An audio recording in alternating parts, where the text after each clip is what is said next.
Hi everyone, welcome to Awesome ML. I hope you're safe and sound. In the last video, we discussed about setting up our Anaconda environment to start our machine learning journey, and I'm pretty sure that those steps were clear enough for you to install Anaconda in your specific machines. Or like I gave in the bonus tip that you can use either Google Colab or Kaggle to start your machine learning journey. So whatever you feel like, both the steps were clear enough to you. And now in this video I'll be giving a basic understanding of Python with some examples from Anaconda. So do watch this video till the end to get the complete understanding. But before that, please like and share this video and subscribe my channel.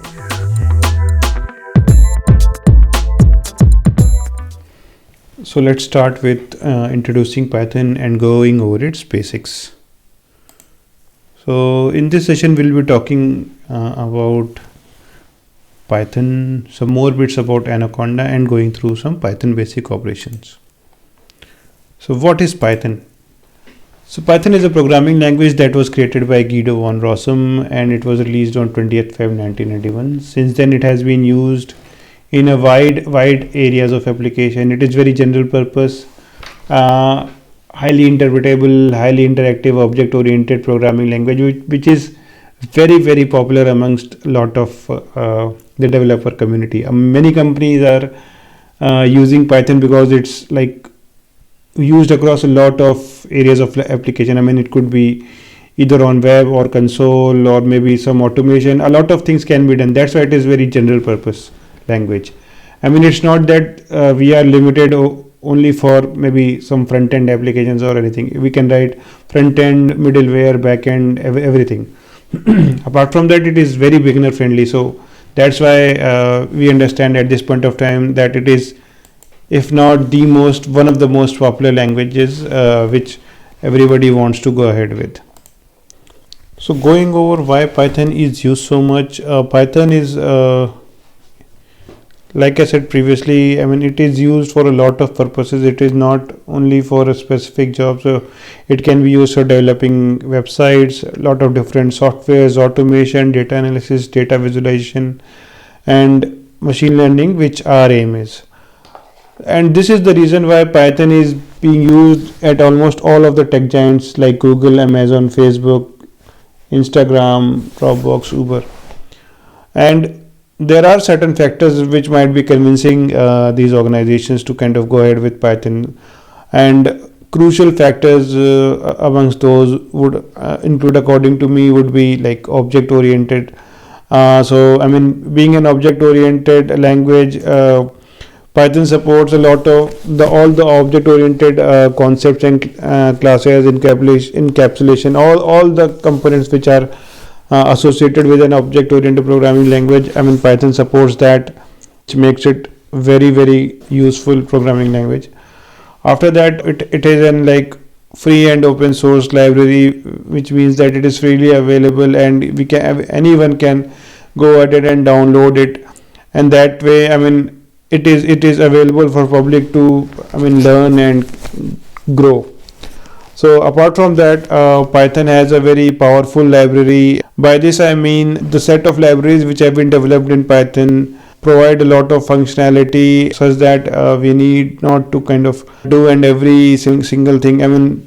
These libraries support from automation to maybe web development to deployment to regular expression to unit testing to web browser. You name it, and I think for every component Python has a library. So we are sorted from that aspect. Apart from that, it is a highly portable programming language, which means that if we code Python for Windows and if we want this to run on some other platform such as Unix, Linux or Mac, we need not to do any change, right? And we can run this code on any platform. So that makes it, so this portability feature makes Python a very powerful one. Apart from that, like we discussed, it is used for a wide variety of purposes, which is kind of giving it the extra edge over its competitor languages. And Python is also highly interpretable language, which means that Python is executed line by line at a time, and And like other programming languages like C++ and Java, I mean, we need not like require Python to be compiled. So Python can like directly be converted into bytecode as and when like we go ahead. And apart from that, there are also many other features, I mean, which give Python an edge. But these were the ones which I felt were like of most importance. Next, we like will be talking about in what all areas Python has been used. So, I mean, Python having a powerful library is used across machine learning, a lot of GUI applications, web frameworks, image processing, web scraping, like unit test frameworks, multimedia, scientific computing, text processing. I mean, you can think and you'll see an application of Python in those areas. So I think that's why, I mean, even in our case, which is of machine learning, Python has an edge over some other programming languages. So that's why we are going ahead with this. So now, since we already discussed about the Anaconda installation, but I realized that I did not explain some more details about Anaconda, so I thought to include that here. And apart from that, if you want to see the installation of Anaconda, you can always refer to the video in the I button and like understand the installation steps. So what is Anaconda? So installing Anaconda can be considered as one of the most important steps if you are looking forward to do our machine learning. And Anaconda is basically an open source distribution that gives us the capability to set up a lot of packages and environments related to our machine learning or scientific computing. So in that way, Anaconda gives a lot of things which otherwise would have required a lot of coordination and lot of searching, and if some combination of libraries didn't work, I mean, it could be that you need to redeploy everything, and that can be a messy stuff. So what are the advantages of using Anaconda? First of all, it is very easy to manage and get started with the ML requirements, because it comes with like a support of a lot of libraries which can be installed over the environment, such as OpenCV, SciPy, NumPy, and it comes with built-in IDEs as well, like Spider IDE, Jupyter notebooks. So in that way, I mean, it serves the purpose. And also it is like platform agnostic, which means that, I mean, we can use it on like whatever platforms which is of our desire. Either could be Windows, Mac, Linux, whatever it be. Anaconda can be used with equal flair and I mean effectiveness. So going over next part, we'll be talking about Python. That would kind of require the screen demo, so I'll be going ahead with that. Let's start by launching the Jupyter notebook, and we have it here. I'll start a new Jupyter notebook. In the previous session, you saw that I used a simple print command rather, to start with.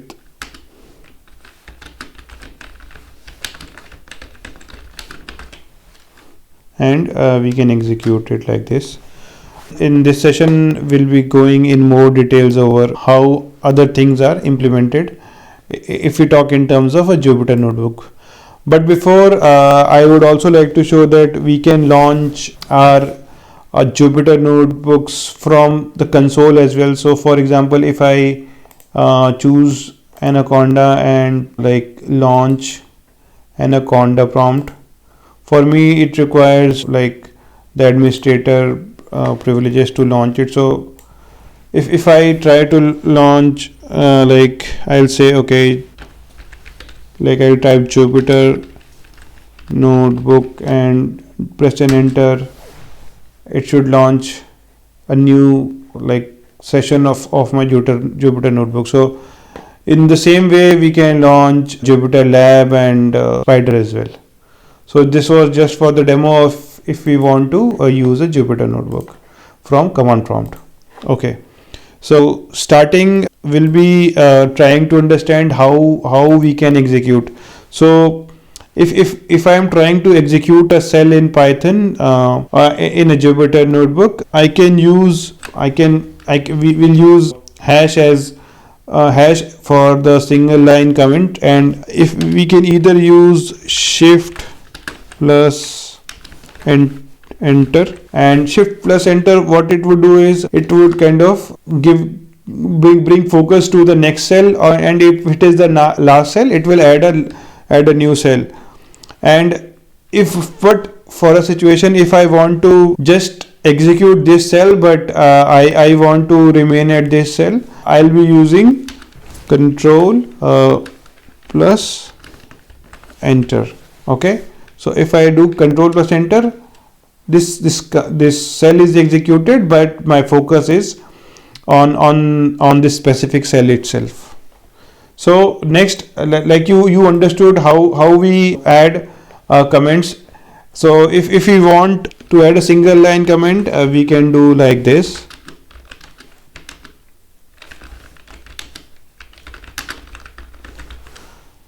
But supposedly you want to add multi-line comments, so we'll be needing 3 quotes, then